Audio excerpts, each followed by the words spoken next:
Welcome to Godcast, the Good News Network, presenting Girls Gone Fishing, totally hooked on Jesus. Join Barbara Campbell and other Christian voices, all longing to spread the good news of God's personal love. As we see in Mark chapter 1, and Jesus said to them, "Follow me, and I will make you become fishers of men." Hello, everyone. Thank you for joining us and welcome to Godcast. This is our series, Girls Gone Fishing. Hi, I'm Barbara, a mother, grandmother, author, and a spiritual director. I would like today to talk to you about God's love. That's kind of the mission of Star of the Sea Ministries, that we want to convince people that God is involved passionately in every detail of your life. So with that, I'm going to start introducing Lisa and my granddaughter, Lizzie. Hi, I'm Lisa, and I'm a big fan of Barbara's Bible study, and we are all totally hooked on Jesus, and we'd love to share the message with everyone today. Hi, I'm Lizzie. I'm Barbara's granddaughter, and that's pretty much it. So Lizzie, do you promise to be totally honest and disagree with us if you don't agree? Yeah, Okay, great. sure. Okay, good. Hey, so today we're going to talk about Valentine's Day, but maybe from a different angle than we usually do. And I want to start with saying that we used to have just one day when we mistakenly or inadvertently got to evaluate ourselves according to how much love we got on that day, how many admirers, how many Valentine's hearts. And now we have to do that. Guess what? We get to do it every day via social media. So we have kind of a love/fear of Valentine's Day. It's kind of like we have towards social media because we are using it, unfortunately, to evaluate our self-worth.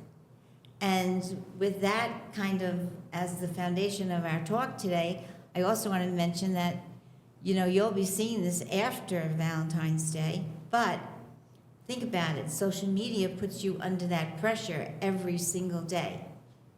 Every single day, we're under the pressure of comparing ourselves with the perfection that we see on the screen, which is total illusion. No perfection exists in this world.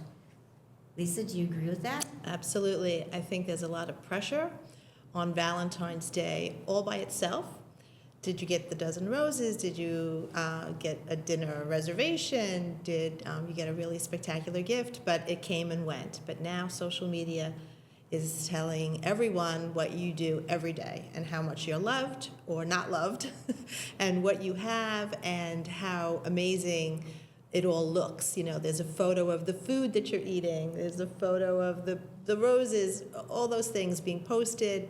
And I think it's hard to live up to all those expectations. So if I'm sitting in a diner with my best guy on Valentine's Day, it's not going to look as good as sitting with him At a candlelight dinner. right, at a candlelight dinner, right?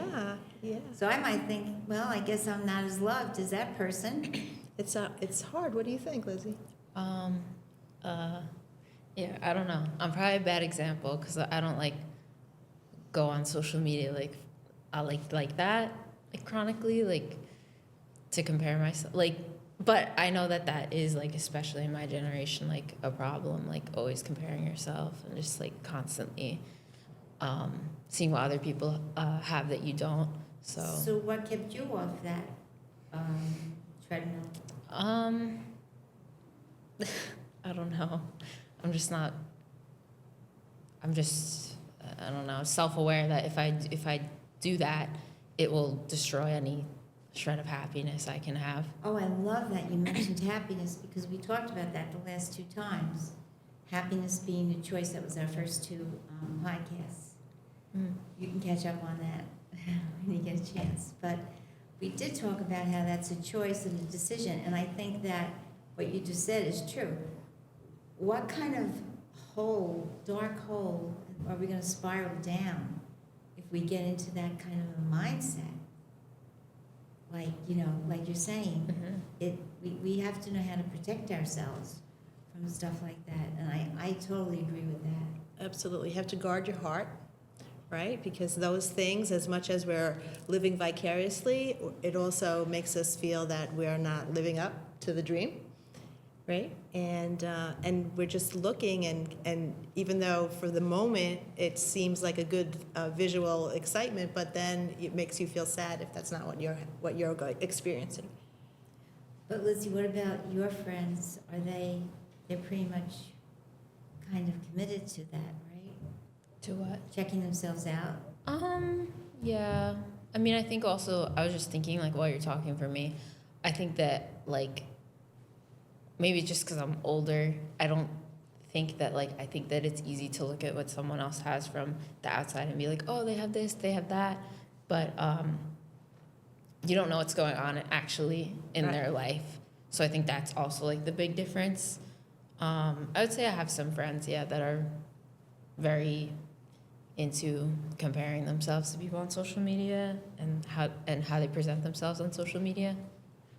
Do you have any examples of either one of you of what kind of transition somebody might have gone through? I know as a therapist I have many, many examples, but how social media kind of threw them down a dark spiraling hole, rabbit hole, as they say?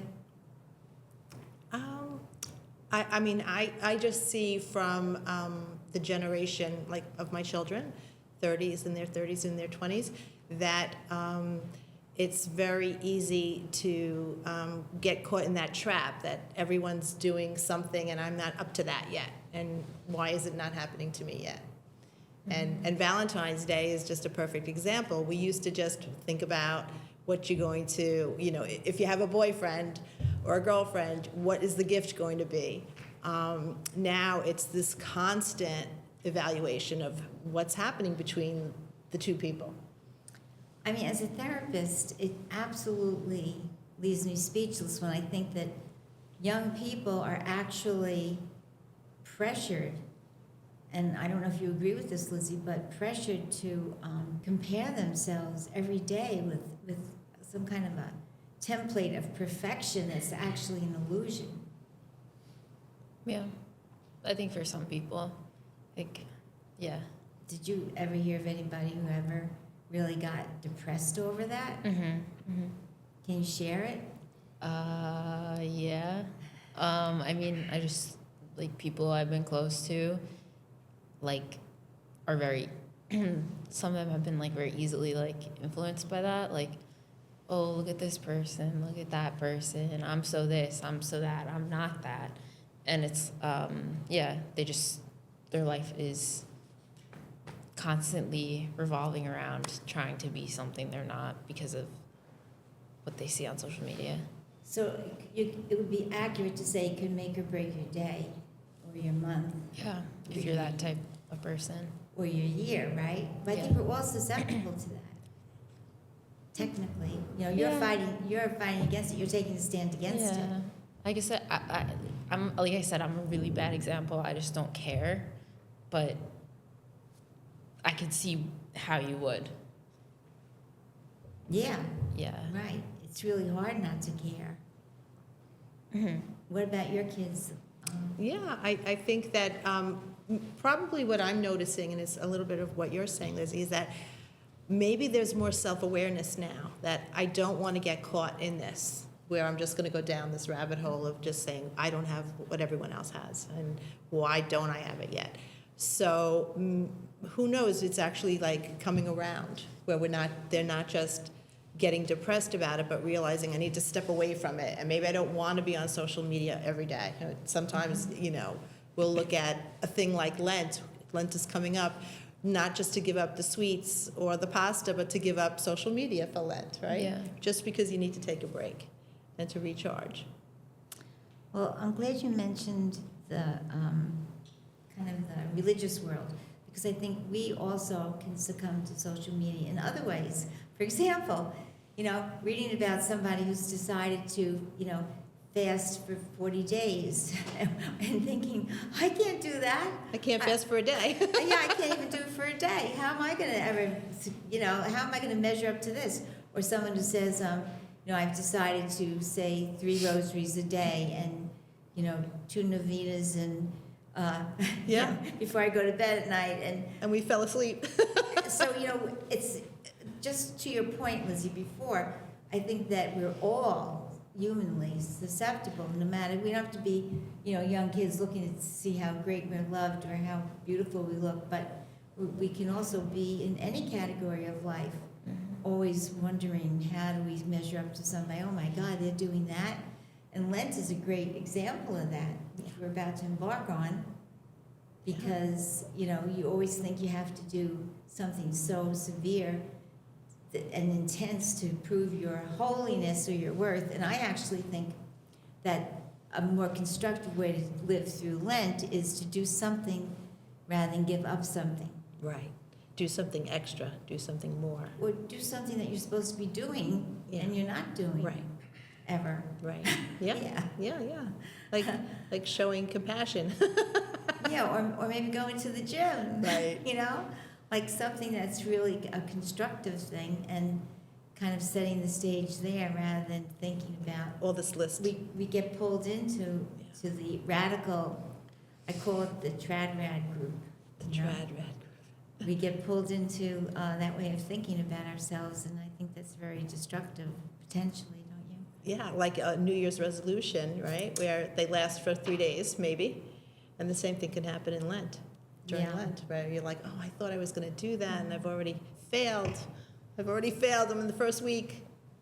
I remember being in 8th grade and being so scared to go to school on Valentine's Day because everybody would count how many. Do you remember that? Yeah.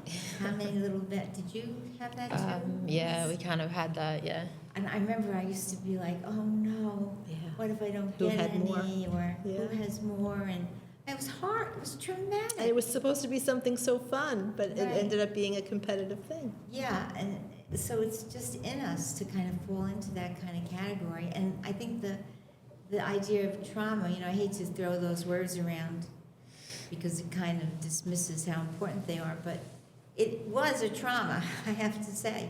Yeah. Valentine's Day could very well be a trauma. And again, that's what we're facing every day. So maybe we need to re-examine that and figure out, wait a minute,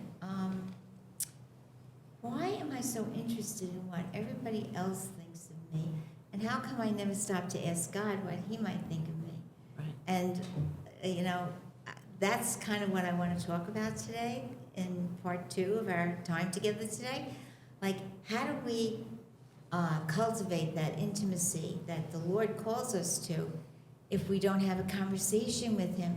Everyone knows that communication is really more important than sex as far as our relationships are concerned, because if we don't have communication, the sexual act is really the celebration of our communication. If we're not communicating, we have nothing.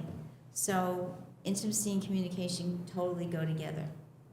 And I'd like to talk about that and how we get to find out what God is saying to us. Thank you for joining us today on this episode of Godcast. Again, I'm Barbara with Star of the Sea Ministries, and you can follow us at staroftheseaministries.com to learn a lot more about us and see many more episodes. If you want, you could subscribe here on YouTube at Star of the Sea Ministries, and I'll be looking forward to seeing you next time along with my friends here. Thank you. Girls Gone Fishing, totally hooked on Jesus. Looking forward to next time. Thanks for joining us. Bye.